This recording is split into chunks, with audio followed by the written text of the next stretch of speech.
Antes que tomes tu lugar, ¿por qué no saludas a alguien que tengas cerca de ti? Se vale también voltear para atrás. Y si no te dan la mano, tú camínale y ve y busca a alguien, ¿verdad? Hasta que puedas tú decirle a alguien: qué bueno que estás aquí, bienvenido, Dios te bendiga. Siempre que termina una serie, me provoca una expectativa, ¿no? Porque me gusta buscar, leer la palabra, me gusta buscar al Señor y decirle, ¿verdad? Que es bien hermoso buscarlo a cada uno. Yo creo que ustedes lo han vivido cuando te encierras en tu cuarto, en tu oficina y buscas al Señor y dices: Señor, dirígeme, ¿qué es lo que quieres para hablar a mi vida, ¿no? Y es emocionante, ¿verdad? Es emocionante y yo sé que el Señor habla y Él resalta esas palabras. Él te habla aquí, luego te habla en algún video, en algún mensaje, en alguna palabra con algún hermano, en alguna plática de mesa. Y el Señor es fiel y se encarga de ir afirmando y confirmando y confrontando y llamando nuestro corazón hacia el de Él. Y pues, ¿qué les parece si oramos por este día, por este momento, por esta plática? Señor, venimos delante de ti pidiéndote que seas tú quien hable, que nos rete como cada día, Señor, que vemos cómo tu palabra fluye, cómo tu palabra llama. Eres tú, Jesús, hablando en nuestro corazón. Sea quien esté aquí, sea quien sea que pueda abrir tu palabra, eres tú quien está llamando al corazón. Lo hemos sabido bien, lo hemos vivido. Jesús, hoy yo te pido eso, que tu palabra fluya, que seas tú quien hable. Amén. En casa tenemos una regla, pero creo que podría decirse mejor: estamos trabajando en una regla, porque todavía no llegamos a la meta. Pero la regla es que si alguien comete algo que perjudique al otro y fue accidente, aunque sea accidente, se pide perdón, ¿verdad? ¿Están de acuerdo conmigo en eso? Aunque fue accidente, tienes que disculparte. Y pasa, ¿no? Que de repente, ay, tiró el agua encima de mí y me mojó y está fría. Fue un accidente. Y les decía: pues hijos, discúlpate, pero fue un accidente. O sea, es decir, todavía está la sensación de que yo soy inocente, ¿verdad? Pues yo no lo pedí, eso pasó porque pasó. Discúlpate, esa es la regla. ¿Por qué? Porque ciertamente, aunque no queríamos hacerlo, pues terminaste perjudicando al otro. Y así pasa, ¿no? Y de repente llegan con: mamá, papá, me pegó. Y lo cuentan de una forma que hasta vas desenvainando la espada, ¿no? Y es que me pegó, vino y me pegó. Y ya, ¿cómo que te pegó? A ver, vamos. Y cuando ya llegamos, pues es que fue un accidente. Yo moví el libro y en eso la lámpara se cayó. Yo que iba a saber que iba, como es una lámpara alta, ¿cómo sabía que iba a ir a pegarle allá justo a él a la cabeza? Y ya volteamos, pues fue un accidente, pero me duele.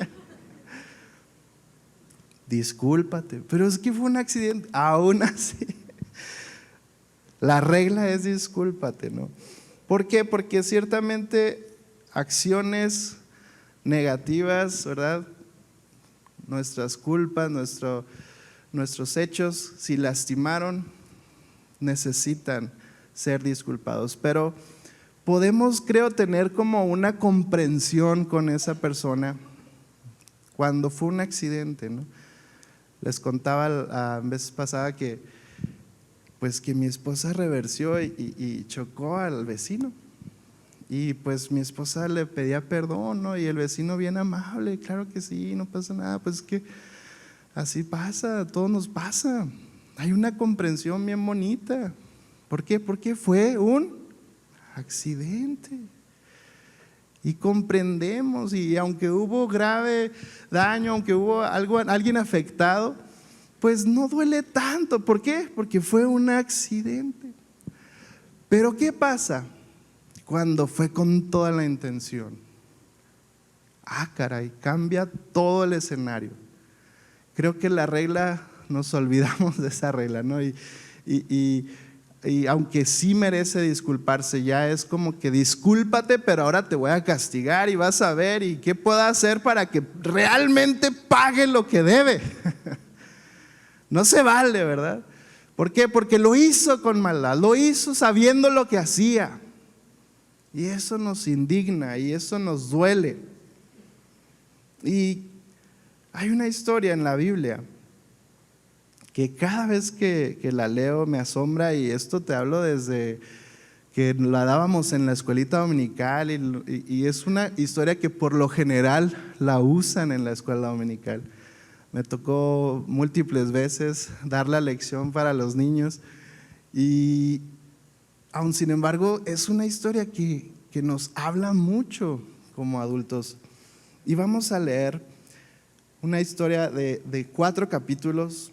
No todo lo vamos a leer, pero sí una parte. Vamos a Jonás, capítulo 1, versículo 1. Y dice así: el Señor le dio el siguiente mensaje a Jonás, hijo de Amitai: levántate y ve a la ciudad de Nínive, pronuncia mi juicio contra ella, porque he visto lo perversa que es su gente. Versículo 3. Entonces Jonás se levantó y se fue en la dirección contraria para huir del Señor. ¿No te pasa que causa poquito cortocircuito esa frase? Si ya estás viendo que Dios le está hablando, que Dios lo visitó y que le está dando una instrucción súper clara, causa un cortito circuito, ¿no te pasa? Leer que Jonás se levanta y hace lo contrario. Pero lo interesante es que nosotros somos Él. ¿Qué pasaría que si te dijera? ¿Qué te hace pensar si te dijera que tú y yo hacemos lo mismo? Dios nos habla, Dios nos dirige, Dios nos extiende la invitación, Dios nos da la instrucción, Dios nos ha dejado su palabra y hacemos lo mismo, nos vamos en dirección contraria. Cuando estaba joven, me acuerdo que el grupo agarró una pasión muy bonita y todos veníamos a la torre de oración 1 hora diaria toda la semana, y llegó un punto donde era como que ¿en qué vamos a servir? Vamos a servir, y si era cargar mesas, cargábamos mesas, si era cargar sillas, cargábamos sillas, si era instalar algo en el parque y lo instalábamos, armábamos todo. A veces nos veníamos aquí toda la tarde, algunos chavos y yo, y nos poníamos a pintar y a ver qué más le hacíamos al mini auditorio, porque era el área de jóvenes, y siempre estábamos sirviendo y buscando algo que hacer. Y para mí, en lo personal, te podría decir que era una temporada de las más bonitas en cuanto a mi fe con Dios. Yo estaba muy feliz y estaba muy orgulloso, ¿no?, de lo que estaba haciendo. Me sentía muy bien con Dios. Y recuerdo que vino un pastor que amo tanto, que admiro tanto, un hombre que creo que tuvo un porcentaje súper grande en la conversión de mi padre, y hablo de Rafael Márquez. ¿Cómo es querido Rafael Márquez por nuestra familia? Y ciertamente él es un pastor que está lleno de gracia, lleno de amor, y siempre es un gozo verlo, abrazarlo, escucharlo. Y me acuerdo que vino a predicar y empieza a fluir, ¿no?, y empieza a dar palabra. Pues yo me acuerdo que me formé entusiasmado, porque dije, no, pues si hay un momento para recibir palabra de Dios es este, ¿no? Para mí es este, porque me he portado tan bien que estoy expectante de lo que me va a decir. Y me paré con él, y cuando ora por mí, sorpresa que me llevé, porque no me elogió, no me felicitó, no me dijo que que estaba orgulloso de mí, sino él me dijo algo y mientras más lo pienso hoy, más me impacta. Y lo que dijo fue: te estoy esperando, búscame y búscame de todo corazón. Y recientemente abrí una Biblia que tengo, una Biblia grande, y ahí estaba la carta de Rafael Márquez. En aquel tiempo trataba de escribir todo y ahí la escribí, y esta misma semana me acordé de él. Y es una carta, ¿no?, donde no me la dio, sino yo, después de recibir esa palabra, yo fui y lo anoté, y anoté todo lo que Dios habló en esa predicación, y yo lo tomé como una carta para mí. Y él dijo: te estoy esperando, búscame de todo corazón. En aquel tiempo no lo entendí, sí lo recibí, pero no lo entendí. Y claro, a buscar a Dios, ¿no? Y yo a lo mejor por mi mente pasó, pues, check, ¿no? Sí lo estoy haciendo, qué padre que voy bien. Ánimo. Pero yo sé que el Señor habló a través de su siervo y se refería a que realmente lo buscara de todo corazón. Me recuerdo ahora que estoy frente a ustedes, les quiero decir, aquí nos recuerda a Marta y María, ¿no? Una Marta afanada, haciendo, produciendo, avanzando, todo en nombre del Señor. Era porque el Señor estaba ahí, que quería dar lo mejor. Y está bien servir, es bonito, es hermoso, es maravilloso, es necesario. Es triste porque escasea eso. Y cuando está esa pasión, es hermoso servir al Señor, entregarle el tiempo, el ánimo, el esfuerzo. Ahora, sin sacrificarte en el proceso, ¿verdad?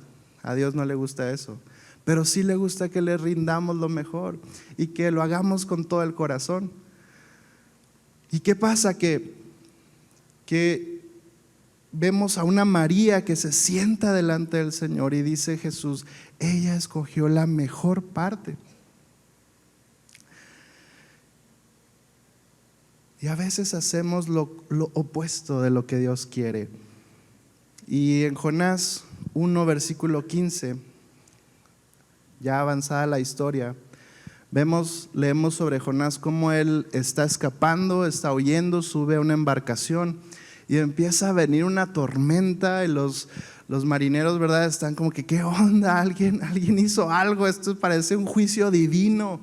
Y por ahí echan suertes, dice: el que salga no beneficiado, ese es el que nos la debe a todos porque algo hizo, ¿no? Y Jonás sale a relucir. Él se queda con la suerte y dicen: tú algo hiciste. Pues sí, yo estoy huyendo del Dios del cielo y la tierra.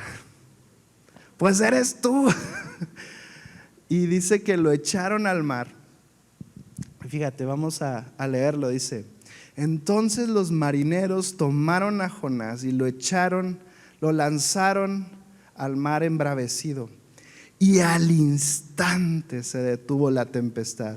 Los marineros quedaron asombrados por el gran poder del Señor y le ofrecieron un sacrificio y prometieron servirle.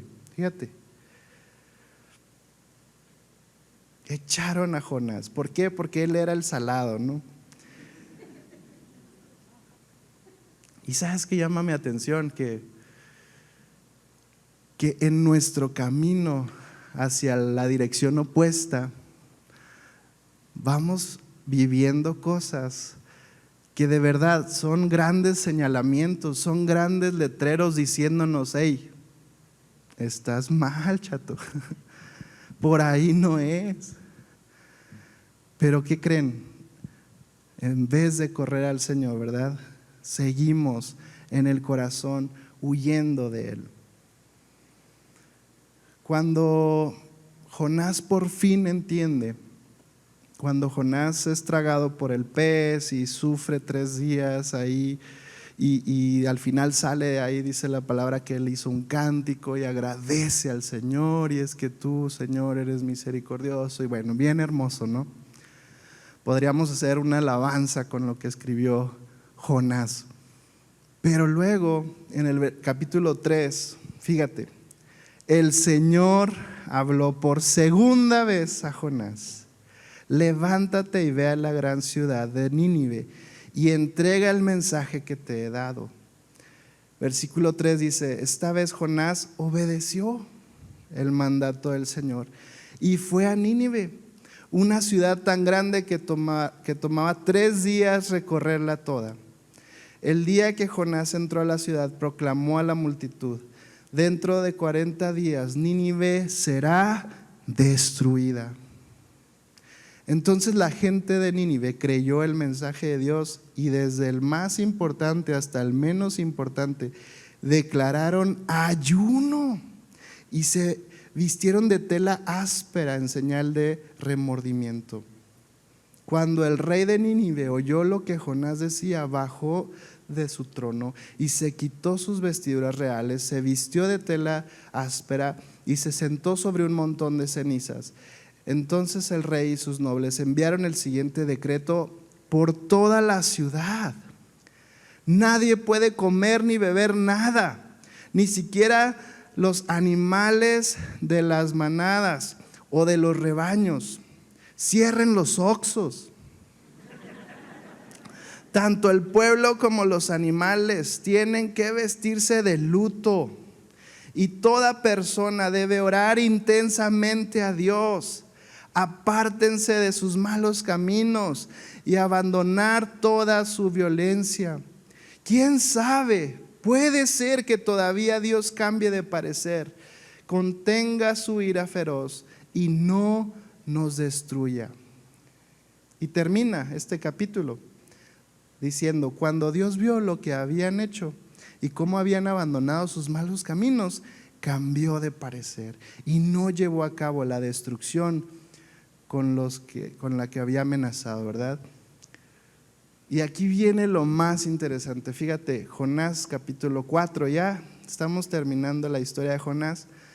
Este cambio de planes molestó mucho a Jonás y se enfureció. Entonces le reclamó al Señor: Señor, ¿no te dije antes de salir de la casa que te abrocharan las cintas? No, esa es otra historia, ¿eh? No te dije antes de salir de la casa. ¿A quién le recuerda? Ya me mordí la lengua, ¿no? No te dije antes de salir de la casa que tú harías precisamente esto. Por eso huí a Tarsis. Sabía que tú eres un Dios misericordioso y compasivo, lento para enojarte y lleno de amor inagotable. Estás dispuesto a perdonar y a no destruir a la gente. Quítame la vida ahora, Señor. Ya. Prefiero estar muerto y no vivo si lo que yo predije no sucederá. El Señor le respondió: ¿te parece bien enojarte por esto? Y sabes, esa pregunta es una pregunta que nos la sigue haciendo Dios. Porque tú y yo, cuando escogemos un camino diferente al que Él nos está hablando, llamando, guiando, invitando, recordando, ¿qué crees? Nos enojamos, nos molestamos. Y Él te hace la misma pregunta: ¿te parece bien enojarte por esto? Con Jonás te voy a hablar de unas características. La primera es: el problema no era que no sabía qué hacer. Porque a veces pasa, ¿no? Que uno se dice, fíjate, una cosa es: no sé qué debo hacer. necesito la dirección de Dios, no sé qué debo hacer, me siento como que en un valle, ¿no? Como que estoy atravesando un desierto y necesito ser constante y guardar la fe porque mi corazón está siendo probado. Eso es una cosa, pero otra cosa muy diferente es que Dios ya nos dijo, Dios ya te habló, ya te dio su palabra. ¿Y qué crees? Tú y yo decidimos seguir confundidos y decir, es que no sé a dónde tengo que ir, es que me siento mal, no sé qué tengo que hacer, estoy en un punto, atravesando un punto de mi vida donde no sé qué debo hacer. Y sí sabemos lo que tenemos que hacer, pero la realidad es que no queremos hacerlo. Otro punto es que el problema no era que al hacerlo él iba a sufrir. Entendemos el sufrimiento y no estamos hablando de que iba a haber consecuencias. Y el diablo muchas veces nos puede intimidar con esto, ¿no? El enemigo le encanta intimidarnos, y es que si tú lo haces te va a ir muy mal, y es que si tú lo haces y te intimida, si tú le haces caso a Dios, vas a perder a ese chico y a esa chica que tanto amas. No es que si tú le haces caso a Dios, pues te va a dejar de ir bien en el negocio. No es que si tú lo haces, y empiezan las amenazas. Y la verdad es que Jonás no tenía ninguna consecuencia negativa. El problema entonces no era que al hacerlo él sufriría, él no tenía miedo, él no le estaba huyendo. Otro punto, el problema no era la falta de capacidad. Porque es bien bonito cuando escuchamos una palabra de Dios que nos habla, nos reta, nos lanza el desafío, y luego de repente uno dice, híjole, es que esa no es para mí, esa es para fulanito, ¿verdad? Eso es para mi amigo, para mi amiga, pero no es para mí. Es que no, eso no es lo mío, no es mi potencial, no es mi talento, no va por ahí. Bueno, pero no era el caso. El problema no era ni siquiera, fíjate bien, el juicio de Dios. Es que Jonás era tan bueno que no quería que se destruyera Nínive. De hecho, era lo opuesto. Era como empecé diciendo, cuando alguien hace algo malo, realmente sí dan ganas de que pague lo que hizo, ¿verdad? Y él sabía que Dios era misericordioso y dijo, no. Siguiente parada, Tarsis, por favor.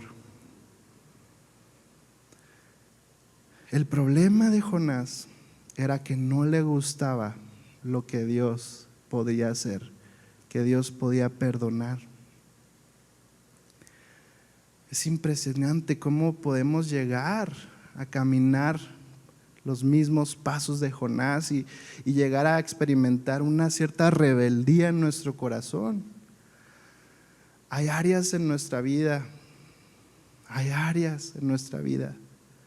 tú y yo sabemos qué hacer, pero ¿lo hacemos?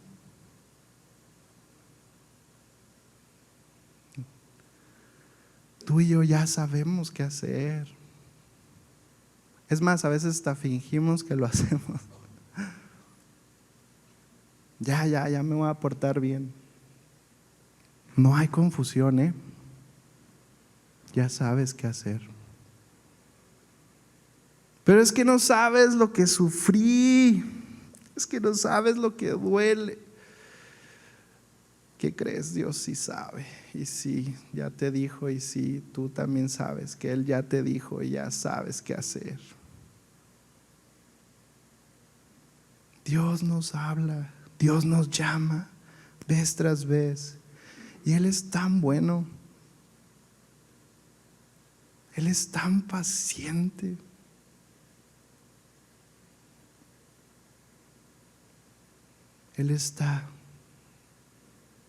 Él pone la mesa,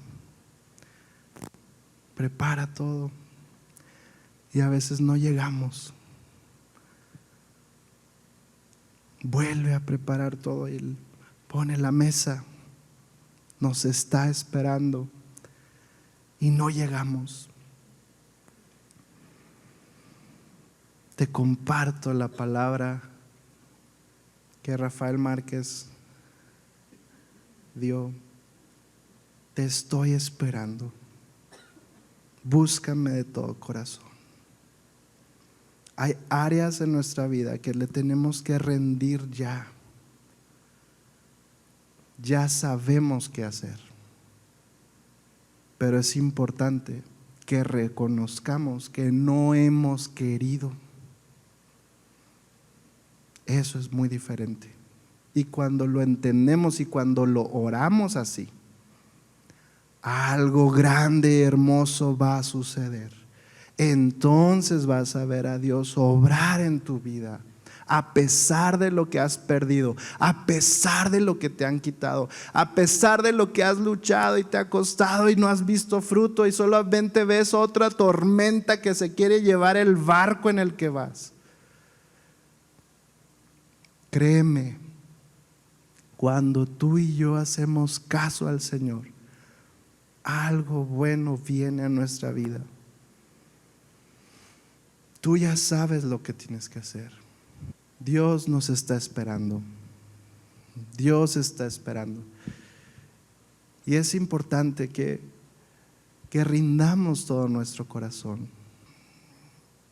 He estado atravesando unas situaciones de salud.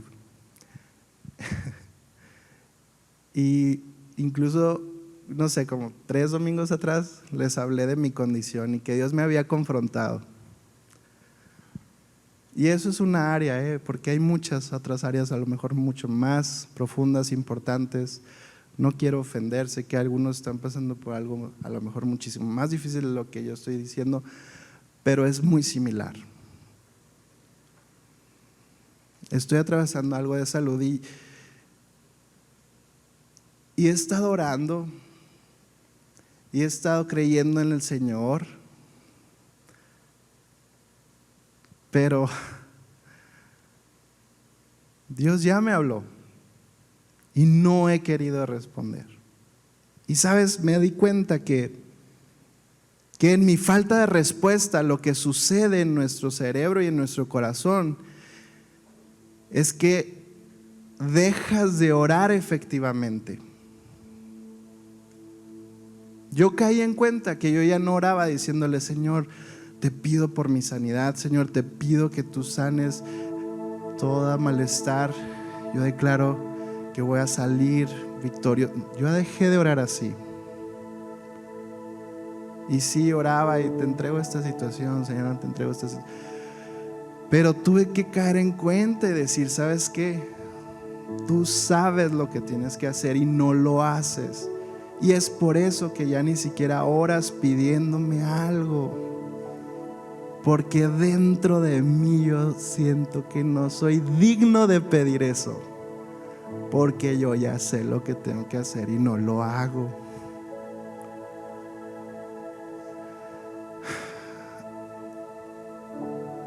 Cambiando el caso, pon tu problema, pon tu situación. Sea el caso que sea, tú y yo vamos a dejar de orar bien, escúchalo bien.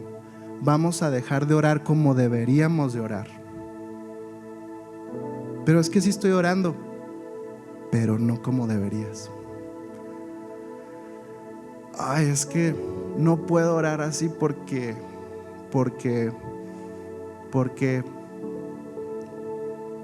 somos responsables, porque sí sabemos lo que tenemos que hacer, pero no lo hacemos.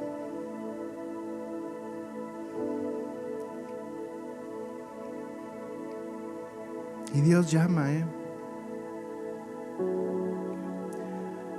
Dios llama. ¿Cuál será la vez que estás escuchando esto? Que Dios te está hablando. A lo mejor ya es la 7ª, 10ª, 5ª, 3ª, 2ª, con esa basta. Dios llama. A veces nuestro llamado es ir a perdonar,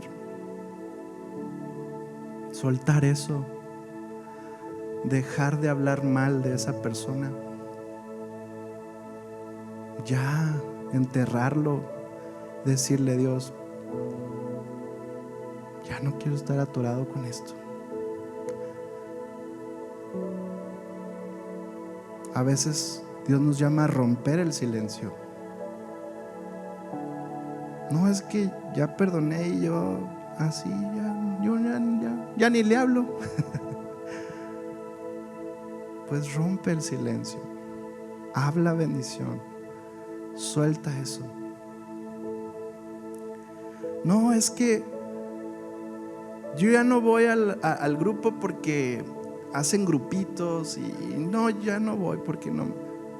Tú ya sabes lo que tienes que hacer. Tienes que ir. Tienes que ir a la iglesia. Y es ahí, por eso tu corazón se va forjando. Les platico una historia y es verídica. Una manera en la que me recibió el grupo de jóvenes. Cuando llegué al grupo de jóvenes, llegué expectante, llegué a ver qué va a pasar. Y recuerdo que se pusieron de acuerdo para ir a unas hamburguesas. Y llegaron y me dijeron: oye, ¿vas a ir a las hamburguesas? Ah, no, ya me acordé, no te invitaron porque eres el hijo del pastor. Esa fue mi bienvenida. Qué gachos, ¿verdad? Pero ahora yo te pregunto a ti, ¿quién era? ¿Era esa persona o era el diablo? Te digo una cosa, esa persona se volvió después ahí amiguillo. No era de los más cercanos, pero era amigo.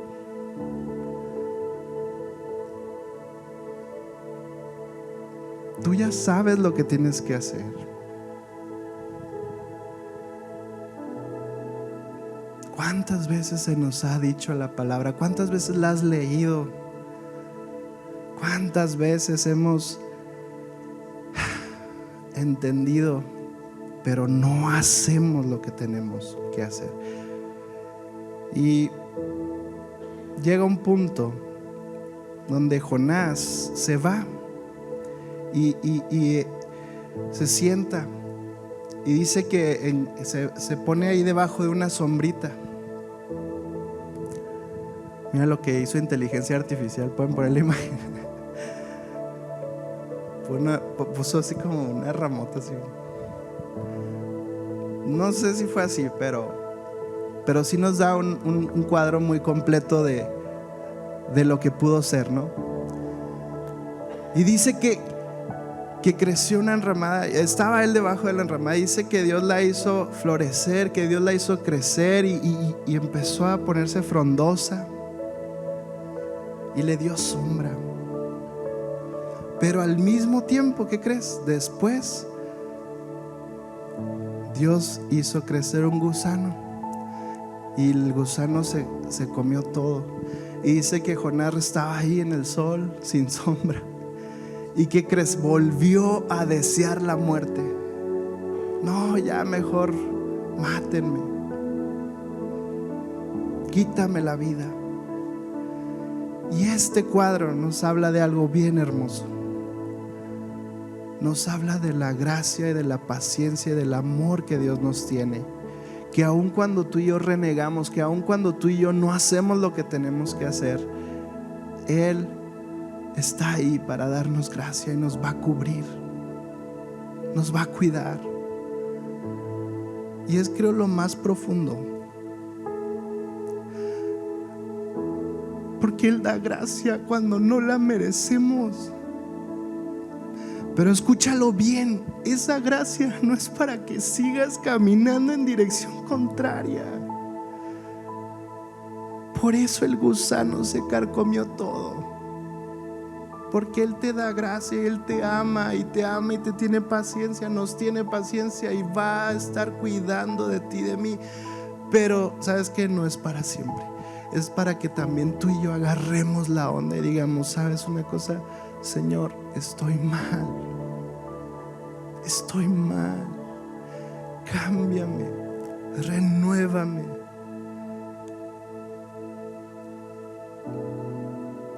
Jeremías 33:8 dice: los limpiaré de toda maldad que cometieron contra mí y perdonaré todas las iniquidades con que pecaron contra mí y con las que se rebelaron. El Señor es tan bello y Él te está diciendo: tú ya sabes lo que tienes que hacer. Hazme caso. Hazme caso. Gracias por escuchar el mensaje del día de hoy. Si ha sido de bendición para tu vida, te invitamos a que puedas compartirlo con tus familiares y amigos. Nos vemos.